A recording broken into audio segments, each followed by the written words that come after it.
guys, it's Milissa here and welcome back to my channel. Today I have my cousin here with me. She's my only cousin from my dad's side. Hi! And her name is? Andre. Yeah. Hello everyone.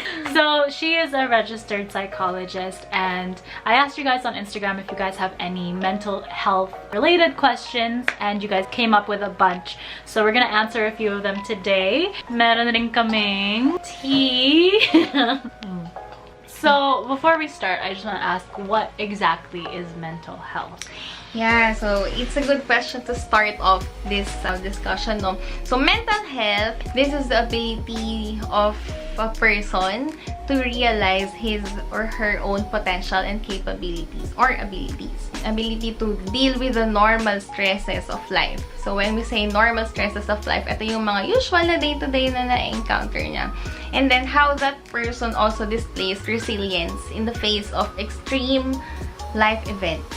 Para masabi mo na healthy ka, how you balance the aspects of your life. So later we can address it or we can tackle it pa. So let's start with the questions na. What is the difference between stressed and depressed? Stressed and depressed. So usually sinasabi yan as parang common terms, no? Nagiging, stressed ako. So ang main difference nila is, ang stress, it's more on characterizing yung built-up na tension, yung pressure, yung more on sa pagod siya. Nag-e-escalate yung emotions mo. In turn, syempre, lumalabas din yun sa'yo. So, yung kasing stress, mainly involved din dyan yung anxiety. Or, kumbaga, yung environmental factors, kung paano siya nakaka-affect sa atin. So, meron kasi tayong tinatawag na eustress, tsaka distress. Eustress is the good side of stress. Kumbaga, di ba, parang merong adrenaline rush. Okay. Yeah. So, meron lang certain amount na yung pag na-feel mo yung stress, okay ka. Pero pag sumobra na doon, parang nagbe-breakdown ka na. na. So yun yung distress. Pagka naman depressed, madami kasing aspeto para masabi mo na mayroong depression ng isang tao. Pero mainly, ang difference nun is more than yung feeling ng overwhelmed ka. So, more than that pa. Dito papasok yung mood disturbance. Yung mga behaviors na pinapakita mo before is hindi na katulad nung pinapakita mo ngayon. For example, affected na yung sleep, yung eating patterns.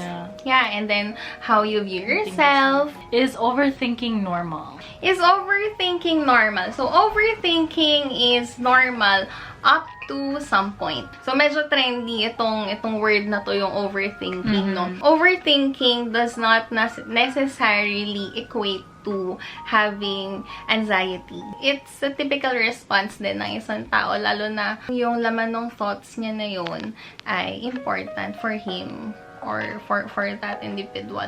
So, for example, nag-overthink ka for some time. Pagka meron kang gagawin, kaya mo mag-shift. Okay. Yes. But then, it would be a problem na if you do overthinking and then significantly nakikita mo na naapektuhan na yung ibang aspects of your life with your overthinking.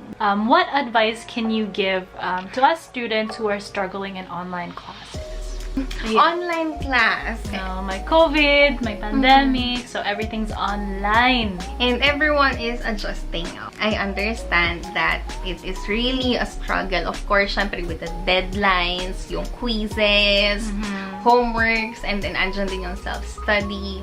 And sometimes it's hard to adjust. It takes a while for some people to adjust. It takes parang different than for everybody, right? What comes with the adjustment is take it easy. Of course, it's really important pa rin to get good grades. Pero before good grade, ang kailangan mo nang i-prioritize ay yung well-being mo. How can you enjoy your good grades if you yourself is not well? Maybe it could help if you break it down. So list down all the struggles, all the difficulties that you are experiencing in relation. For yourself and in relation to the online class. You can start addressing kung ano yung pinakakaya mong i-address. When you don't break it down, the tendency is you get overwhelmed. And take it step by step, day by day. Take it easy on yourself. Don't be too hard on yourself, you know. And of course, syempre, self-care. So when you say self-care, hindi lang yan yung basta pagtulog. So, iba-iba din. Pwede playing game, growing plants, talking with a friend or a family member. Pwede din namang seek a professional. How can I speak to and help someone with a mental health problem like depression and anxiety? Talk to them like how you talk with other people. When you are aware if that person is has a mental health condition, the number one is empathy. When they talk, just be there for him or for her. Mukha lang siyang simple, pero minsan kasi yun lang yung kailangan eh. Yun yung kailangan nila na, uy, may nakikinig pala sa akin. Uy, may nakakaintindi pala. And it also helps na yung parang to replace things like, instead of saying, don't feel that way or don't be sad na, replace it with like another question like, oh, and how do you feel about that? It helps to make the person feel like you're really there for them by asking them more questions related to, you know, what they're talking about. So number one, don't minimize their problem. And then number two, do not invalidate what they are feeling. So pag sinabi niyang malungkot ako or na-anxious ako dahil dito, don't ever say na hindi naman nakakalungkot yung ganyan eh. Dapat ganito yung maramdaman mo. Kasi madali lang yan. And then number three, of course, you can only do so much. After you've done it, and then if you feel the need na ng tao na yon na for professional help. How do you suggest that to person? Because sometimes it's very sensitive to open it up to someone and you can't really say, you can't tell them that, oh, you need help, right? Parang hirap na ganun. How do you tell someone that maybe you should seek help? Well, you can say it na, have you considered seeing a psychologist or a psychiatrist? You are normalizing na pagka meron ka nararamdaman na emotionally or cognitively, the right person to go to is mental health professionals. Pag meron kang sakit ng ulo, sakit sa paa, well then go to the respective doctor. What is the best way to improve my mental well-being? There are many ways to improve a person's well-being. The best way kasi, ikaw lang din ang makakapag-determine. Do what makes you happy. Yeah. Do what you enjoy. Kung may mga hobbies ka. I believe that parang workout really does the trick then. Yung just to get your blood going, release some hormones. Surround yourself with the people you love and you know who understand you the most. So, pwede ka din mag-invest sa aspect ng how you relate to yourself. Kung paano mo naiintindihan yung sarili mo. How you get in touch. Get to know yourself. Yes. Yourself and your emotions. And then, how you relate to other people. Be a people person. Yung relationship mo sa kanila.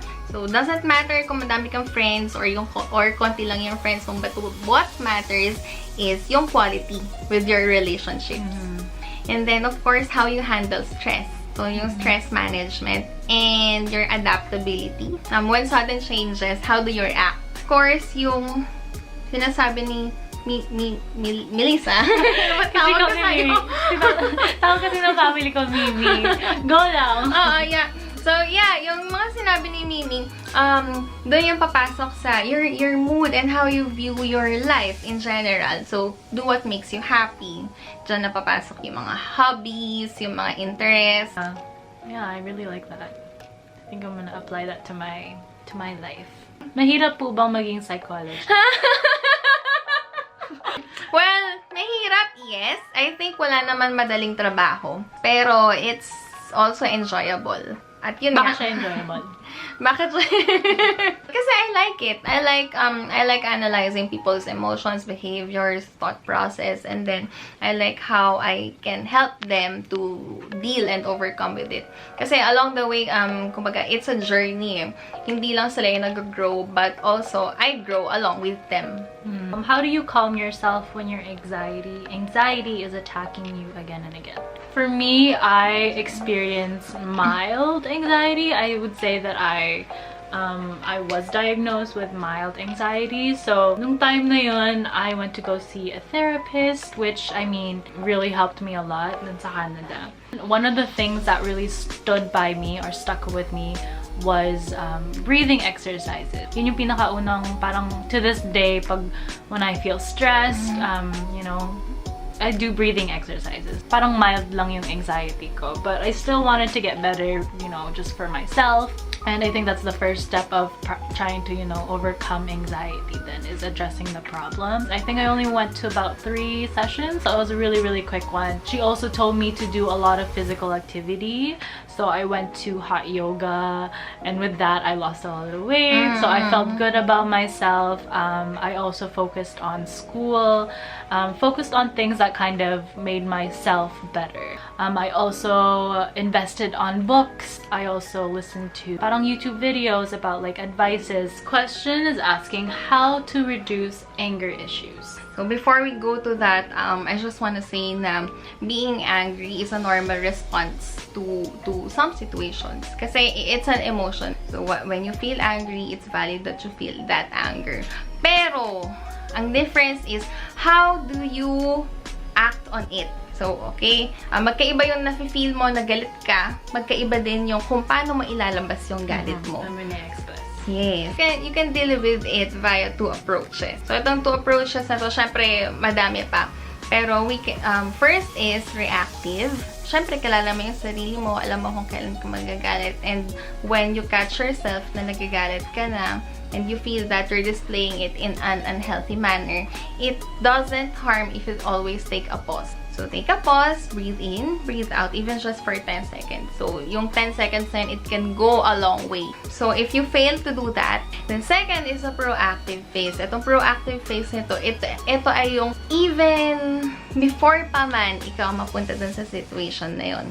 So, if you know that you have anger issues, it may be beneficial for you if you analyze yourself or your emotions pag nandun ka sa neutral phase. Yung kasing emotions, related dyan kasi kung how we think, yung thought process natin. So, when you practice it on a neutral phase, mas prepared ka na pag nandun ka na sa mismong situation na yun. Tapos, minsan kasi yung anger, ito yung immediate na response natin eh. Pero, behind that anger, marami pang ibang emotions na related. For example, disappointment, sadness, na minamask pala yung emotions na yun through anger. So, when you pinpoint kung ano ba yung emotions behind that anger, that's when you are really addressing the concern. So sobrang dami yung questions na in-ask. I think we're gonna have to do a part 2 some other day. But for now, we're gonna do one last question. And I think this relates to what you kind of touched on before, the question before. And this question says, what advice can you give to individuals who are hesitant to seek help? The first step is always the hardest. It's not easy to admit that you need help, more so to seek help. Yeah, the first step is usually the hardest, especially if it's something that you don't see every day, if it's not too common, you know, it's not normalized very much. And sometimes it's looked down upon as a negative, you know, like, oh my gosh, you have a mental illness. It has a negative connotation to it. Once you kind of come out, you kind of have to, parang ano din, diba? You have to build yourself up to. Yeah. For instance, bakit hesitant? Dahil ba may stigma? Dahil ba ayaw ng family, hindi matanggap ng family? Dahil ba feeling ng tao na yon nakakahiya na i-admit? Or baka mamaya malabel siya as madaming pwedeng i-label eh. Pero kasi pag dumating doon, it would always help na isipin ano ba ang magbe-benefit for you. At the end of the day, what's most important is yourself. So what would benefit you the most? Always think about your well-being, what's better for you. So open up about it. I think it's about time to kind of break the stigma in, right? Yeah, no judgment. Yeah, exactly, no judgment. So that is it for this vlog. Thank you guys for all of your questions. I really, really appreciate them. We really appreciate them. And yeah, hopefully we'll get to do another part 2 because there's so many more questions that we need to address and to answer. But for now, we're gonna end the vlog here. We will link down below things that would help cheer you up, maybe some resources and also some hotlines for seeking help. And yeah, thank you to my cousin. With that, I hope you guys enjoyed this vlog, and I hope it wasn't such a heavy vlog for you guys. I know it's a little bit different than all my other vlogs, but I think it was a very important one to kind of put out there. And I hope this helped you in some way, shape, or form. With that, take care, stay safe, and we will see you guys in the next one. Bye! So, important...